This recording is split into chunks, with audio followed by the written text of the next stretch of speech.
Hello दोस्तों। तो आज का टॉपिक है फीमेल रिप्रोडक्टिव सिस्टम। तो हम फीमेल रिप्रोडक्टिव सिस्टम में सबसे पहले पढ़ेंगे एक्सटर्नल ऑर्गन, मतलब कि बाहरी अंग। सबसे पहला labia majora. Labia majora is a to outer folded structure they made up high number of sebaceous gland. Sebaceous gland मतलब कि लेबियो मेजोरा बाहर की ओर मुड़ी हुई संरचना होती है। इनमें बहुत सारी सीबीसीएस ग्रंथि मतलब ग्लैंड पाई जाती हैं। अगर आपको पता हो तो हमारी स्किन के त्वचा के ऊपर सीबीसीएस ग्लैंड पाई जाती है जो सीबम को प्रोड्यूस करती है। सीबम क्या होता है? सीबम ऑयली सा चिपचिपा सा सब्सटेंस पदार्थ होता है जो कि स्किन में नमी को रोकता है। इसी टाइप से वेजाइना के आसपास जो लेबियो मजोरा है ये प्रोड्यूस करता है सीबम को, जो कि उसे नमी प्रदान करती है, मतलब नमी प्रोवाइड करती है। हल्का सा मॉइस्चर वहाँ पे बना रहता है इनसाइड ऑफ वेजाइना के। ये फोल्डेड स्ट्रक्चर लेबियो मजोरा होता है। ठीक है, अब आगे पढ़ेंगे labio minora. Labio minora is also two folded structure which is present between labium majora. It is also contains so many sebaceous gland। मतलब कि लेबियो मिनोरा भी दो फोल्डेड स्ट्रक्चर होती है। यह लेबियो मजोरा के बीच प्रेजेंट होती है और इसमें भी कई सारी सीबीसीएस ग्लैंड पाई जाती है। ये लेबियो मजोरा के अंदर और लेबियो माइनोरा के अंदर भी सीबीएस ग्लैंड पाई जाती है। जो सीबीएस ग्लैंड का काम होता है, क्या काम होता है? सीबम को बनाना। सीबम जो होता है ये मॉइस्चर रखता है। सीबम का काम जो है मॉइस्चर रखता है। ये ग्लैंड स्किन में भी पाया जाता है, सिर्फ पैर की हथेलियों हाथ की हथेली को छोड़कर। ठीक, तो समझ आया होगा। तो आगे पढ़ते हैं तीसरा एक्सटर्नल ऑर्गन। तीसरा clitoris. Clitoris is a small structure which is present outer side of vagina. It many sensory nerves which produce a signal for production of sex hormones. मतलब कि स्लीटोरिस स्मॉल स्ट्रक्चर होती है। यह वेजाइन्स के ऊपरी भाग में स्थित रहती है या कई विभिन्न प्रकार के न्यूरॉन से मिलकर बनी होती है। जो स्लीटोरिस है वो कई प्रकार के न्यूरॉन से मिलकर बनी होती है जो कि सेक्स हार्मोन्स को प्रोड्यूस करने के लिए सिग्नल उत्पन्न करती है।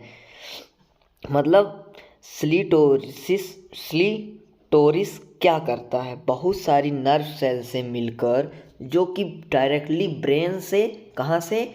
ब्रेन से कनेक्टेड रहती है, जो सेंसरी नर्व्स सेंसेशन करती है, तब सेक्स हार्मोन्स को प्रोड्यूस कराने में हेल्प करती है। कौन करती है? स्लीटोरिस। ठीक है, तो ये था external part of female reproductive organ. तो आपको समझ आ गया होगा एक्सटर्नल ऑर्गन। तो अब पढ़ेंगे इंटरनल ऑर्गन्स, मतलब आंतरिक जनन अंग।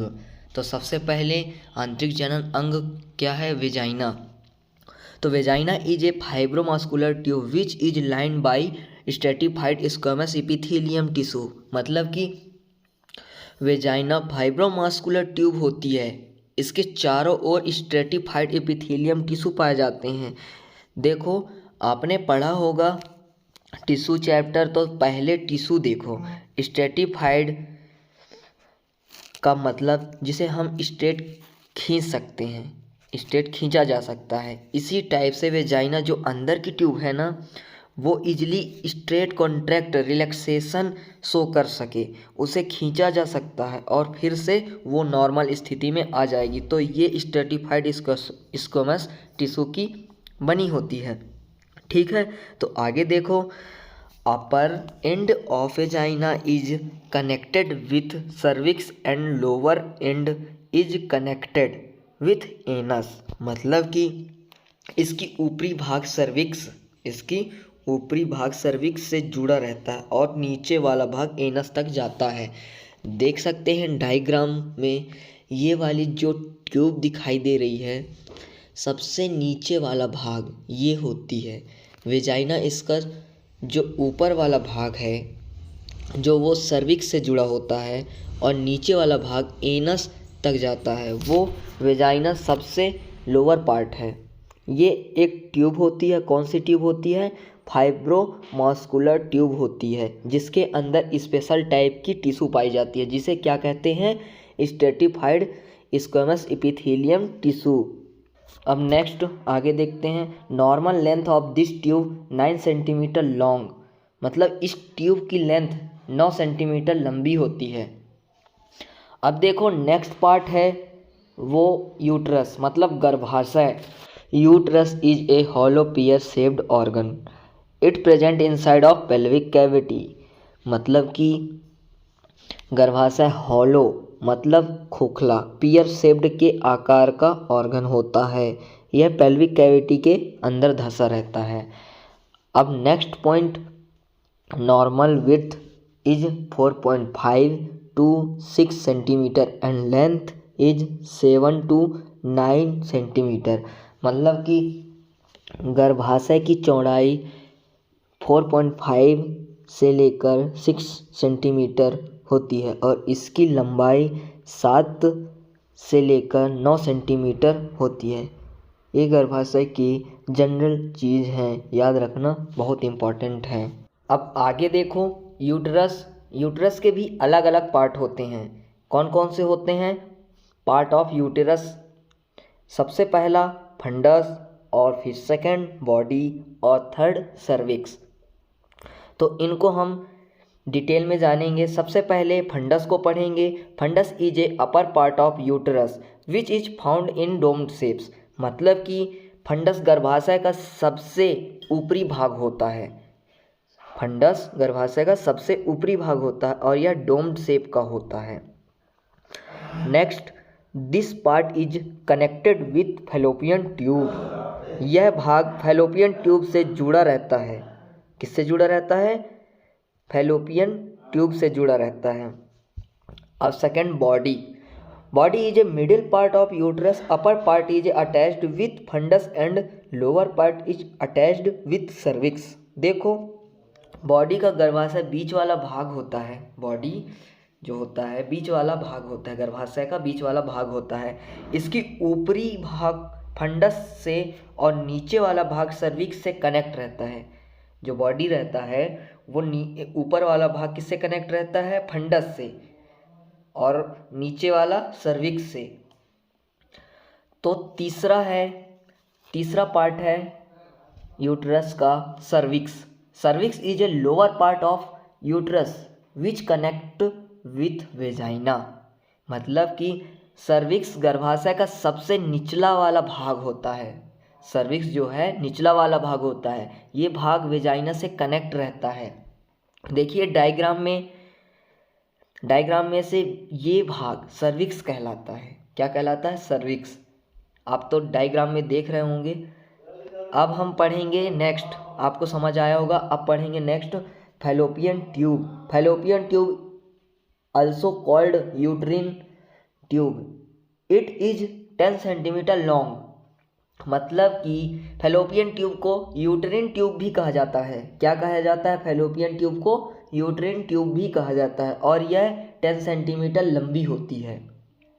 अब next, from side of this tube found a fimbria which have to bite ovum. मतलब कि फैलोपियन ट्यूब के आगे वाला भाग फिम्ब्री पाई जाती है। यह अंडे को पकड़ने का काम करती है। क्या करती है फैलोपियन ट्यूब?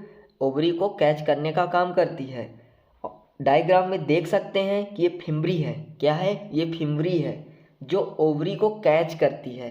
तो आपको समझ आ गया होगा कि फैलोपियन ट्यूब क्या करता है। अब आगे पढ़ते हैं। Back side of this tube present of fundus which is part of uterus. मतलब कि इस ट्यूब का पिछला वाला भाग फंडस से जुड़ा रहता है। फैलोपियन ट्यूब का जो है पिछला वाला भाग फंडस से जुड़ा रहता है। यह यूट्रस का भाग रहता है। अब हम पढ़ेंगे ओवरीज मतलब अंडाशय। Ovaries are female gonads which produce two important function, मतलब कि जो अंडाशय है वो दो इम्पॉर्टेंट फंक्शन प्रोड्यूस करता है। सबसे पहला production of sex, sex hormones का सेक्रेशन करता है। कौन करता है? अंडाशय। अब नेक्स्ट प्रोडक्शन ऑफ ओवम, यह अंडे का निर्माण भी करता है। कौन करता है? ओवरी अंडे का निर्माण करता है। अब second point, next point, every female has two ovaries which always do internally function, मतलब कि प्रत्येक फीमेल के पास दो ओवरी होता है। कि फीमेल के पास दो ओवरी होता है। कितने होते हैं? दो होते हैं। यह हमेशा अल्टरनेटिव वर्क करता है। अल्टरनेटिव मतलब अलग अलग, एक दूसरे के विपरीत काम करते हैं। जैसे एक ओवरी अगर इस महीने में, इस मंथ में वर्क करेगा तो दूसरे महीने में दूसरा ओवरी, दूसरा अंडा काम करेगा। ये है ओवरीज, अंडाशय। तो आपको समझ आया होगा फीमेल रिप्रोडक्टिव सिस्टम।